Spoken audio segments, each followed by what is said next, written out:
Kul afala tattaqun. Kata Muhammad, apakah maka tidak kalian bertakwa? Nah, ini artinya apa? Ini sindiran. Ya, ini apa? Memprotek kita, menyadarkan kita. Ya, nggak pantas mestinya. Kalau memang bahwa pemilik penguasa langit yang tujuh, milik arsy yang agung adalah Allah, sementara kita tidak bertakwa dan taat kepada Allah.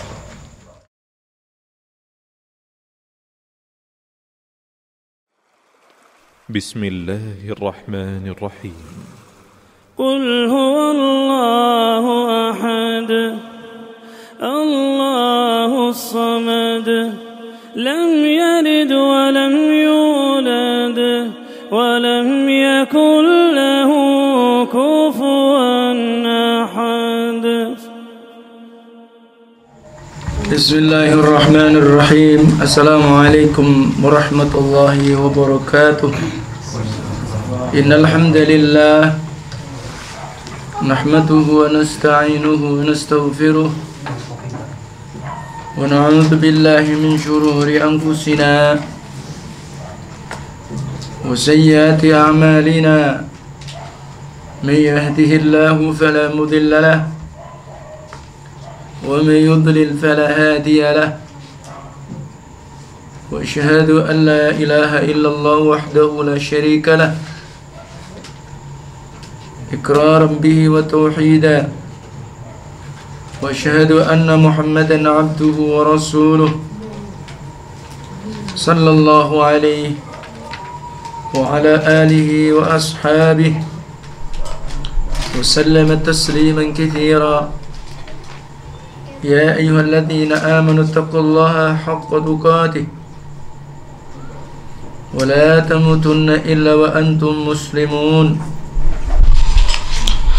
يا أيها الناس اتقوا ربكم الذي خلقكم من نفس واحدة وخلق منها زوجها وبث منهما رجالا كثيرا ونساء واتقوا الله الذي تساءلون به والأرحام إن الله كان عليكم رقيبا.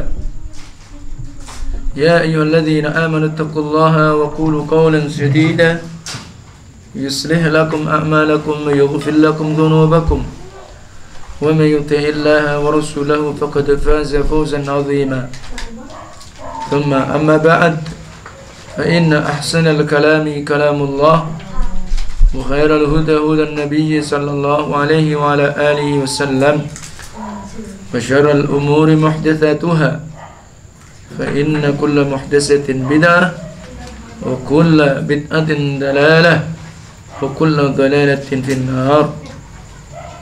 معاشر المسلمين والمسلمات بارك الله فيكم جميعا.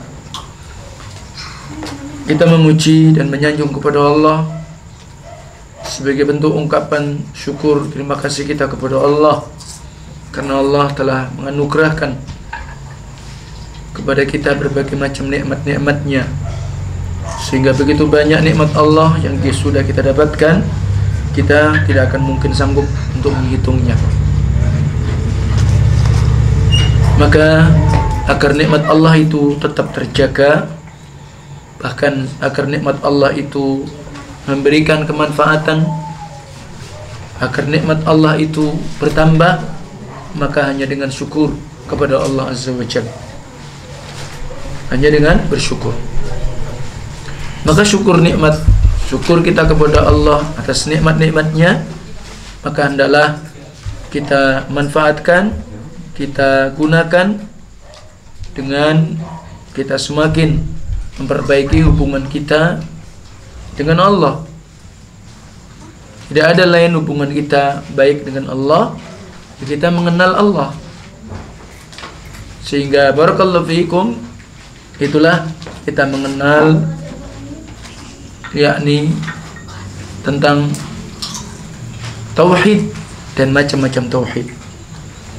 Maka itu sebenarnya menjadi sebab kita mengenal Allah Tabaraka wa Ta'ala, kita mengilmui Allah Tabaraka wa Ta'ala, kita mengenal Rabb yang telah menciptakan kita, yang telah menganugerahkan berbagai macam nikmat-nikmat kepada kita, yang telah mengatur kehidupan kita, ya, yang juga telah menguasai kita, yang juga senantiasa menjaga, mengawasi dan melindungi kita. Itulah Allah Tabaraka wa Ta'ala. Dan itu dalam bingkai kalimat tauhid la ilaha illallah. Dan itulah kalimat tauhid. Dan kalimat la ilaha illallah memiliki makna ifradullah bil ibadah, beribadahnya kepada Allah, yang memiliki makna la ma'budu bihaqqin illallah. Tidak ada sesembahan yang sebenarnya yang berhak untuk disembah, diibadahi kecuali hanya Allah. Itulah tauhid. Dan macam-macam tauhid adalah 3.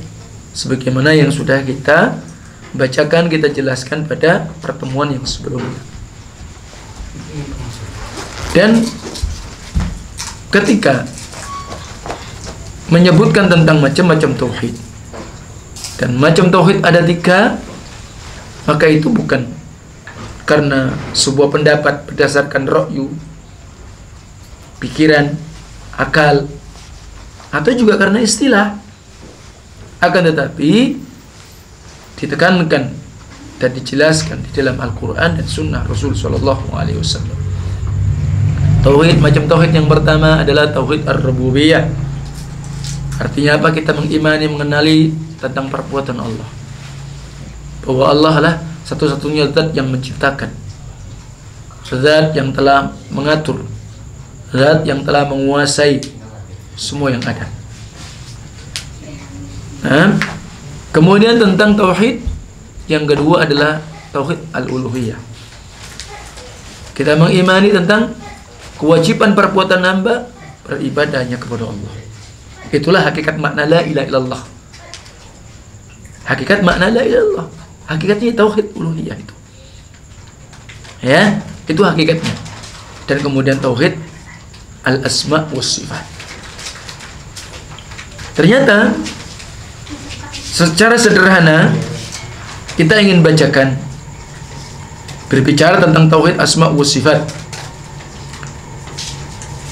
Ada pada surah Al-Ikhlas. Nama surah Al-Ikhlas. Surah Al-Ikhlas insyaallah kita hafal dan memiliki keutamaan yang besar. Dan ternyata Al-Ikhlas itu nama lain tauhid. Karena tatkala orang disebut dengan ahli tauhid, orang yang memurnikan peribadatan hanya kepada Allah, maka kita ingat dalam makna tauhid pula, wa yakunu ad-dinu kulluhu lillah, dan adalah agama semua milik Allah. Sehingga ketika manusia diciptakan tidak lain kecuali hanya ibadah kepada Allah, sehingga ketika kita menjalankan ibadahnya kepada Allah harus apa? Mukhlisina lahuddin. Surat Al-Ikhlas. Pahala tentang surat Al-Ikhlas, tentang keutamaannya, barang siapa membaca 3 kali surat Al-Ikhlas, maka pahalanya seperti orang mengkhatamkan Al-Quran. Jadi kita membaca surat Al-Ikhlas ya 3 kali, maka itu sama dengan apa? Kita mengkhatamkan Al-Quran. Pahalanya, keutamaannya, ya. Dan barang siapa membaca surat Al-Ikhlas karena cinta, Allah akan mencintai dia. Nah, jadi situ. Maka oleh sebab itu di dalam sholat kita, surat Al-Ikhlas senantiasa dibaca oleh Rasulullah SAW. Dan itu sunnah. Kapan dibaca? Ketika kita sholat 2 rakaat sebelum subuh. Rakaat pertama setelah Fatihah surah Al-Kafirun, rakaat yang kedua setelah Fatihah Al-Ikhlas. Demikian pula dibaca ketika kita sholat ba'da salat maghrib, ba'diyah maghrib. Rakaat pertama setelah Al-Fatihah juga Al-Kafirun, rakaat yang kedua setelah Al-Fatihah Al-Ikhlas. Ternyata surat itu juga dibaca ketika setiap orang itu dia sehabis tawaf, maka sholat 2 rakaat pada tawaf. Kapanpun dia lakukan tawaf, maka ketika dia sholat 2 rakaat pada tawaf, maka disunnahkan membaca Rakaat pertama setelah Fatihah Al-Kafirun. Rakaat yang kedua setelah Fatihah apa? Al-Ikhlas. Ya. Nah, coba perhatikan di dalam surat Al-Ikhlas ini terkandung tentang apa? Sifat-sifat Allah dan tentang hakikat Allah Tabaraka Ta'ala. Bismillahirrahmanirrahim. Qul huwallahu ahad. Katakan, huwa, dia, Allahu, Allah. Huwa kata ganti ketiga. Di situ Allah. Sehingga huwa kembali kepada Allah. Siapakah Allah? Allah ahad. Allah tunggal. Allah Maha Esa. Ya? Sehingga Allah sendiri, tunggal. Allah Tabaraka Ta'ala. Maka keesaan Allah, maka dalam semua sisi, dalam rububiyahnya, dalam uluhiyahnya, dalam asma wa sifat. Ketika Allah menciptakan, ya hanya Allah yang bisa menciptakan. Ketika Allah itu menguasai, hanya Allah yang memang hakikatnya penguasa yang sebenarnya. Ketika Allah mengatur semua urusan hamba-hambanya, ya hanya Allah yang bisa mengatur. Sehingga diatur ekosistem yang terjadi di muka bumi ini, diatur sama Allah. Dan matahari, bulan, bintang, semuanya dia Islam. Semuanya dia berserah diri kepada Allah. Dia tunduk patut kepada Allah. Dan itu dengan aturan Allah. Tak mungkin bintang itu muncul di siang hari.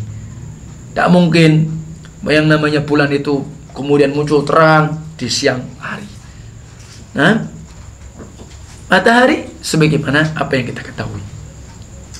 Maka Allah ahad dalam rububiyahnya. Allah ahad di dalam kita ketika beribadah kepadanya. Tak boleh kita kemudian menduakan Allah, mensyirikkan Allah. Tak patut, tak pantas. Allahu Samad. Allah As-Samad. Tempat kita bergantung, tempat kita menyandarkan diri kita, ya Allah. Jangan sampai kita bergantung kepada manusia, kita bergantung kepada dunia, kita bergantung dengan makhluk. Ya, sudah jelas. Tempat kita bergantung adalah siapa? Allah. Kemudian Allah lam yalid wa lam yulad. Allah itu tidak punya anak, dan Allah juga enggak punya keturunan ada anak. Ya, walam yakul lahu kufuwan ahad. Dan Allah itu, atau bagi Allah tidak ada yang sepadan, tidak ada yang seimbang, sama siapapun dengan Allah dalam apapun. Nah, ini semua menjelaskan tentang apa? Tauhid asma wa sifat. Kemudian di dalam Al-Quran pada surah Al-A'raf ayat 180 menyebutkan tentang bagaimana nama-nama Allah yang baik. Walillahil asma'ul husna fad'uuhu biha. Walillah, bagi Allah. Artinya apa? Allah ini punya, Allah itu memiliki al-asma' al-husna, nama-nama yang baik, nama-nama yang indah. Ya, dan nama-nama Allah itu baik, semuanya nama Allah baik dari semua sisi. Ya, maka diperintahkan apa? Fad'uuhu biha. Berdoalah kalian dengan apa? Nama-nama Allah. Sehingga salah satu sebab terkabulnya doa seorang hamba ketika dia berdoa menyebut nama-nama Allah, di samping menyebut tentang sifat-sifat Allah. Wa dzarul ladzina yulhiduna fi asma'i sayujzauna ma kanu ya'malun. Ya, orang-orang yang mereka meninggalkan, dan Allah akan membiarkan orang-orang yang mereka mengingkari, ya, daripada nama-nama Allah, dan mereka akan dibalas oleh Allah dari semua apa yang mereka perbuat. Ya, jadi itu. Kemudian perhatikan bahwa tentang tauhid itu adalah sumbernya dari Al-Quran, ditekan ke dalam Al-Quran. Kita akan bacakan dalam surat Al-Mu'minun. Surah Al-Mu'minun pada juz 18 pada ayat 84 sampai 89. Perhatikan. Qul limanil ardu wa man fiha in kuntum ta'lamun. Katakan Muhammad, sampaikan kepada umat manusia. Limanil ard, kepunyaan siapa? Bumi ini. Bumi ini kepunyaan siapa? Wa man fiha, dan apa-apa yang juga ada di bumi ini. In kuntum ta'lamun, jika kalian mengetahui. Maka sayaquluna lillah, mereka akan mengatakan, ya kepunyaan Allah. Bumi ini punyanya Allah. Apa-apa yang ada di bumi dan seluruh perpendaraan apa yang ada di bumi, kepunyaan Allah. Mereka akan mengatakan apa tadi? Allah. Kita juga akan mengatakan begitu. Qul, katakan Muhammad, afala tadhakkarun, apakah maka tidak kalian ingat? Nah, ini bentuk mengingatkan kita juga bahwa hakikatnya bumi dan seluruh isinya ini yang punya Allah. Sehingga kalau antum ingin berbahagia, kalau antum itu ingin mendapatkan bagian dari dunia atau bumi ini, yang ada di bumi ini, ya kalian kenali dan kalian beriman kepada Allah.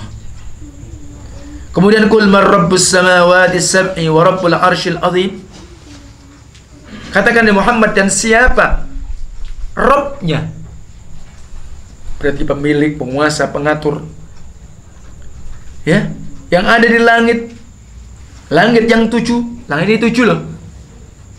Kalau kita nggak baca Quran nggak tahu kalau langit ternyata 7. Bahkan disebutkan dalam surah Al-Mulk, ya, alladzi khalaqa sab'a samawatin tibaqa. Allah yang telah menciptakan langit ini 7 lapis.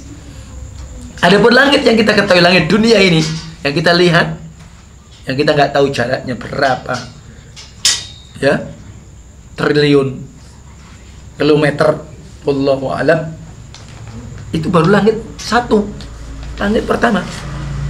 Ada kedua, ketiga, dan berikutnya. Ya. Dan siapa Rabb, penguasa 7 langit dan juga pemilik, penguasa arsy yang besar. Allah punya arsy yang besar, dan bahkan makhluk Allah yang terbesar itu arsy, singgasana Allah. Ya, Allah menetap dan arsy Allah di atas.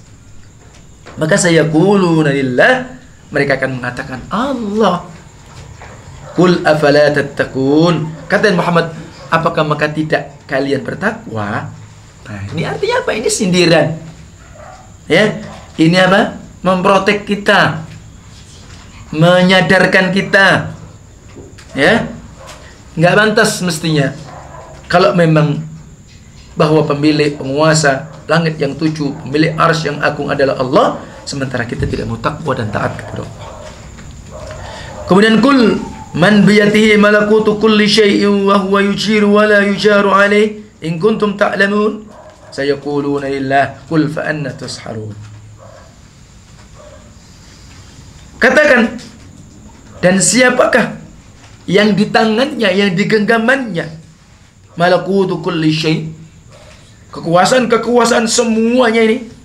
Mungkin saja ada laut, bumi, gunung, yang semua dalam genggaman dan di tangan Allah Tabaraka Ta'ala. Siapa sebenarnya? Bahwa yujir, dan Allah ini yang melindungi. Allah lah yang melindungi bumi, melindungi bagaimana gunung, melindungi laut. Allah. Wala yujaru alaih, dan tidak ada siapapun yang bisa melindungi ketika Allah mungkin mengazab, ketika Allah mungkin berikan musibah. Tidak ada yang bisa melindungi. Coba tidak? Iya. Ketika memang Allah takdirkan seseorang, oh iya, terkena musibah, tidak ada bisa melindungi. Kalau boleh memilih, ya ahsan tidak, kan begitu ya. Namanya musibah itu kan gitu ya. Ketika orang dikasih sakit, pasti yakin manusia mengatakan, kalau bisa aku udah sakit ya. Nah, begitu kan? Masa ada orang, aku milih sakit ya dah. Tidak ada. Tapi ketika Allah sudah memang putuskan, takdirkan antum sakit, ya sakit. Apapun macam sakitnya. Apa sebab sakit itu? Ya mungkin karena flu yang paling ringan, atau mungkin panas dingin, atau mungkin sebab sakitnya sakit perut, atau mungkin sebab sakitnya kecelakaan, dan sebagainya. Itu hanya sebab. Tapi hakikatnya adalah Allah dan gak ada bisa yang melindungi. Nih, ya kan? Cuma terkadang ketika seseorang itu sakit, oh ya, ada sesuatu yang kita lalai. Ketika seseorang mendapatkan musibah, dia lupa ingat sama Allah, lupa berdoa, itu pasti begitu. Ya, in kuntum ta'lamun, jika kalian mengetahui, maka mereka mengatakan Allah. Katakan, maka bagaimana kalian kok ada jalan yang sebab menyebabkan kalian tertipu? Sudah tahu Allah loh yang melindungi antum, gak ada yang bisa melindungi, tapi kemudian kalian tetap tertipu dengan jalan-jalan yang menipukan kalian dari ingat kepada Allah, taat kepada Allah. Demikian pula kemudian Allah berfirman dalam surah Yunus ayat 31. Surat Yunus itu adalah juz 11, hampir masuk 12 setelah surah At-Taubah. Ya, Yunus, sehingga sebelum surat Hud, setelah surat Hud baru surat Yusuf. Ya, nah, Qul man yarzuqukum minas samai wal ard amman yamliku as-sam'a wal absar wa man yukhrijul hayya minal mayyit wa yukhrijul mayyita minal hayy wa man yudabbirul amr fasayaquluna Allah faqul afala tattaqun. Katakan Muhammad, siapakah yang telah menjamin rizki yang datang dari langit dan bumi? Siapa yang jamin? Nanti jawabannya pasti Allah. Jadi rezeki kita ini yang ngasih Allah. Cuma kita lewat manusia itu jadi sebab saja. Ya, kita bekerja, mungkin ada yang PNS, ada yang swasta, ada yang bisnis, ada yang jualan, macam-macam. Itu sebab orang untuk mendapatkan rezeki, dan itu diperintahkan sebentuk usaha dan ikhtiar. Tapi ingat rambu-rambu Allah, kan begitu. Tapi akhirnya ngasih rezeki siapa? Yang datang dari langit, dari bumi, Allah. Kan? Masya Allah. Bagaimana Allah membuat sebuah ekosistem, ya, luar biasa. Masya Allah, dengan sebab turun hujan, sehingga hujan menumbuhkan yang kemudian bumi tadinya kering, tandus, menjadi subur, ditanami. Masya Allah. Kembali begitu. Amma yamliku sam'a wal absar, dan siapakah yang pemilik, menguasai, ya, pendengaran dan penglihatan? Wa man yukhrijul hayya minal mayyit, dan siapakah yang mengeluarkan kehidupan dari yang mati? Nah, kita kan. Dan siapa pula yang mengeluarkan kematian dari yang hidup? Artinya sudah mati dihidupkan lagi, ya kita. Wa may yudabbirul amra, dan siapakah yang mengatur semua urusan? Fasayaquluna Allah, maka mereka akan mengatakan siapa? Allah. Faqul afala tattaqun, maka katakan, apakah maka tidak mereka bertakwa? Perhatikan dari surah Al-Mu'minun, dari surah Yunus, wa hadza kullu ayatin fiha dzikru khalqis samawati wal ardh. Maka ini semua ayat yang di dalamnya mengingatkan, menyebutkan penciptaan langit dan bumi. Wa khalqil makhluqat, juga menyebutkan tentang apa? Menciptakan semua makhluk. Fa inna hadza fi tauhid rububiyah. Ini masalah tauhid rububiyah. Ya kan? Sebutkan tadi langit, bumi, macam-macam. Kehidupan, kematian. Ya kan? Memberi rezeki. Wa kullu ayatin fiha dzikrul ibadah. Dan semua ayat di dalamnya menyebutkan tentang ibadah. Bi an tatahaddatsa 'anil amri bi ibadatillah wan nahyi 'anil syirki fa inna hadza fi tauhidil uluhiyah. Afala tattaqun? Ya kan? Kemudian qul fa anna tusharun. Ya kan? Ini semua disebutkan tadi. Maka di sini tatkala membicarakan dari urusan ibadah kepada Allah, maka berarti larangan dari menyekutukannya. Dan ini dalam bentuk pembicaraan tentang tauhid al-uluhiyah. Dan setiap ayat membicarakan tentang nama-nama Allah dan sifatnya, maka berarti tauhid asma wa sifat. Ya kan? Allah menciptakan. Ya kan? Di situ juga sifat Allah memberi rizki. Allah Maha Ar-Rahman. Allah Maha As-Sami wal Basir. Nah, dan kemudian semua dari macam-macam yang disebutkan dalam Al-Quran. Walidzalika qala ulama, maka ulama pun menyatakan at-tauhidu salasatu aqsam. Jadi dari dalil Quran tadi, maka ulama mengatakan apa? Tauhid itu ada 3 jenis, 3 macam. Tauhidul uluhiyah, tauhidul rububiyah, tauhidul asma'i was sifat. Ya? Sehingga apa yang mereka telah datangkan dari sisi mereka, maka itu ditekankan, ditegaskan yang datang dari Al-Quran, kitab Allah subhanahu wa ta'ala, dan akan datang sebagaimana tambahan penjelasan insya Allah. Tapi ada pembahasan tentang tauhid di sisi ahlul kalam. Kalau orang Arab, ente kathir kalam, banyak ngomong. Nah, itu kathir kalam namanya. Ya, tong kosong bunyinya nyaring. Nah, tahu kan? Tongnya sebenarnya kosong, cuma ditutup dari samping kiri, samping kanan, tapi dalamnya kosong. Ya kan? Ditapu pung begitu. Ya. Kalau mereka orang ahli kalam, maka ilmu kalam itu dibenci. Biasanya identik dengan ahli filsafat. Ya, tauhid itu hanya punya satu macam kata dia. Ya tauhid rububiyah. Yang mengakui sunyo Allah pencipta, pemberi rezeki, menghidupkan, mematikan. Ya. Dan yang lainnya dari apa yang datang perbuatan Allah dan sifatnya. Maka dari semua ulama kalam, maka akidah mereka dibangun ya tadi atas ilmu kalam. Dan akidah keyakinan mereka ada. Ya. Ketika kita membaca kitab-kitab mereka alul kalam, maka tidaklah kita jumpai kecuali mereka menetapkan tauhid itu rububiyah. Ya. Dan orang yang mengakui tentang tauhid ini yang satu rububiyah, meyakini apa tadi? Allah yang menciptakan, Allah memberi rezeki, menghidupkan, mematikan. Maka mereka anggap sudah ahlu tauhid. Mereka enggak punya memahami ada tauhid uluhiyah, tauhid asma wa sifat. Mereka tidak menganggap dengan sebab mengatakan begitu, orang yang menyembah kuburan, orang yang berdoa kepada orang sudah mati itu syirik. Itu menurut ahlul kalam. Ya. Maka di sini terjadi di Indonesianya begitu. Ya. Ya, jadi karena mereka hanya memahami tauhid hanya rububiyah, sehingga orang itu ketika datang ke kuburan, memuliakan ahlul kubur, minta kepada kubur, tidak anggap syirik. Begitu. Naudzubillah min dzalik. Ya. Bahkan dia mengatakan apa? Ya ketika dia datang ke kubur, ya itu hanya menghadap atau mengarahkan untuk selain Allah. Maka ini adalah khata', salah.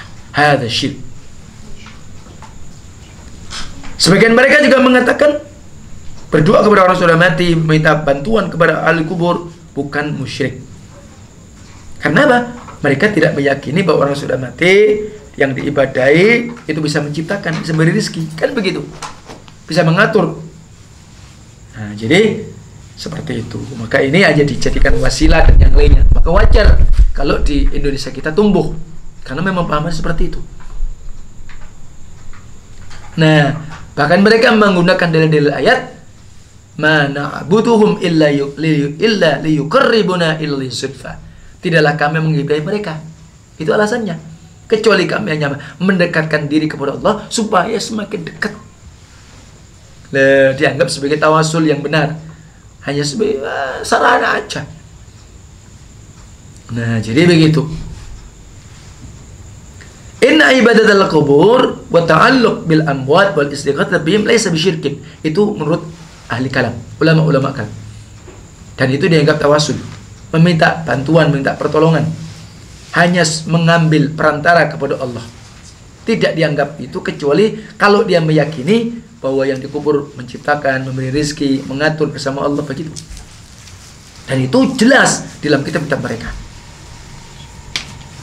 Nah, jadi begitu.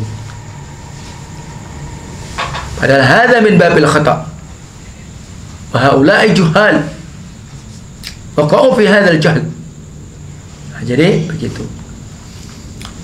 Nah, jadi seperti itu. Nah, adapun kemudian tentang asma wa sifat. Kalau orang yang menetapkan asma wa sifat, kata mereka ahlul kalam, berarti apa? Mereka menyerupakan Allah. Maka kadang mereka sebut dengan apa? Mujassimah. Inilah Jahmiyah, itulah Mu'tazilah dan Asy'ariyah. Nah, di negeri kita Indonesia begitu. Dan Maturidiyah.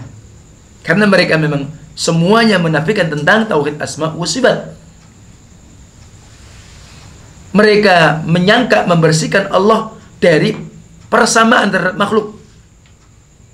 Dan mereka meyakini tauhid hanya terbatas hanya tauhid rububiyah saja. Tidak ada mereka uluhiyah dan tauhid asma wa sifat.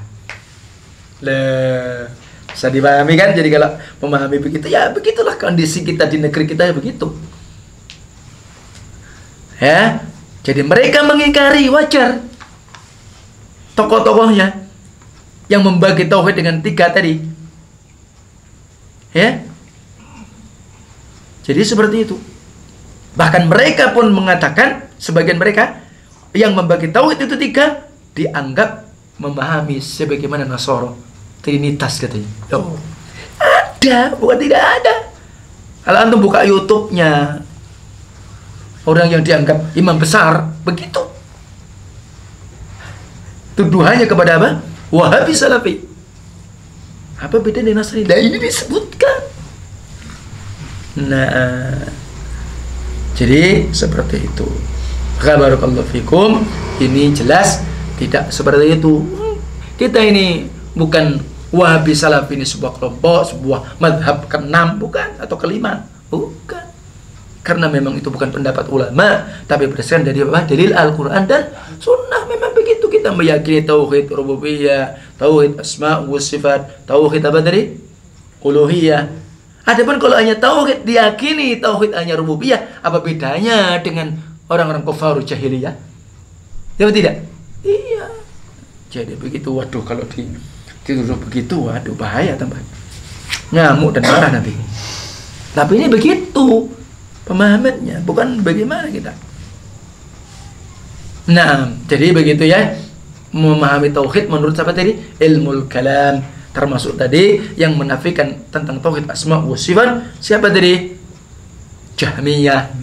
Jahmiyah itu sudah dulu muncul, ya. Kemudian Mu'tazilah sudah dulu di masa tabi'in sudah muncul. Al-Asy'ariyah, ya, Asy'ariyah, Al-Maturidiyah ada. Nah, jadi seperti itu, wallahu ta'ala a'lam. Sampai situ dulu insyaallah, dan kita akan lanjutkan pada pembahasan berikutnya insyaallah ta'ala.